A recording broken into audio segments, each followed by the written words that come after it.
postmodern retelling of Pride and Prejudice. Bridget Jones's Diary begins with Bridget Jones herself, passionately and pathetically, lip-syncing all by myself to camera, for an audience that doesn't exist within the context of the film, but the gesture is certainly felt by all of us, the film's audience. We respond to Jones's performance in kind. The narrative that follows stylistically mirrors this impromptu apartment concert. Just as Bridget Jones's Diary began with a lip-syncing rendition of All by Myself, the film goes on to stage a postmodern reproduction of Jane Austen. It's a dazzlingly clever deconstruction. It deviates slightly from the standard postmodern fare that dominated the late 90s and early aughts in the sense that there is not a separation between image and meaning. Rather, there is a superimposition of narrative upon essence. It's a beautiful representation. Is everybody ready for some chick-lit film crit? The greatest Mr. Darcy that ever existed was Colin Firth's interpretation of the character in 1995. 6 years later, he'd essentially reprise his role as Mark Darcy in Bridget Jones's Diary. That's absolutely wild to me. It's very special when someone of Firth's stature and intimate association with the material participates in a deconstruction of said material. The entire film performs a lip-syncing game of telephone with Austen's most famous book, resulting in a film that is not only funny and touching, but wretched and humiliating also. It's a rom-com that possesses a robust postmodern vocabulary, and I adored nearly every second of it. Bridget Jones's Diary is such an excellent film. Renee Zellweger, Colin Firth, and Hugh Grant were superb in it.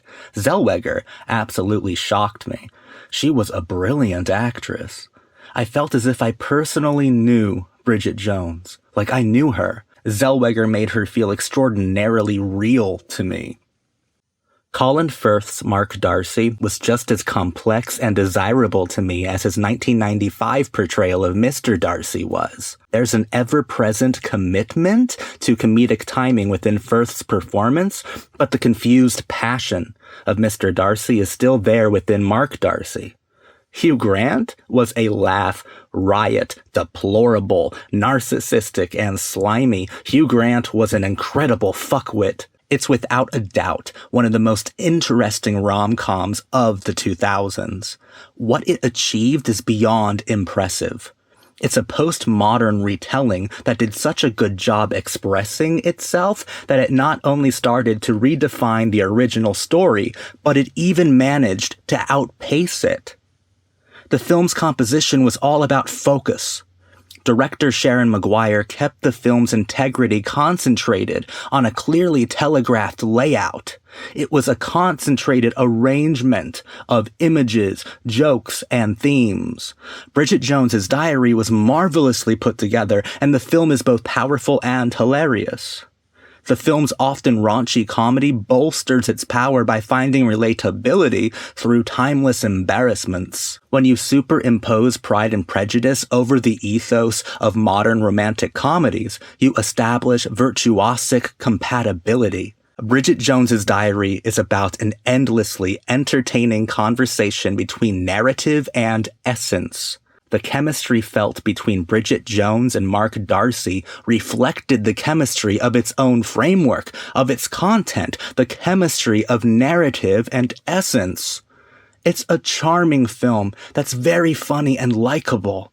It has a surprising number of emotions to interact with and a wonderfully sympathetic protagonist to feel for. I was extremely impressed with the film. In a word, delightful. Delightful.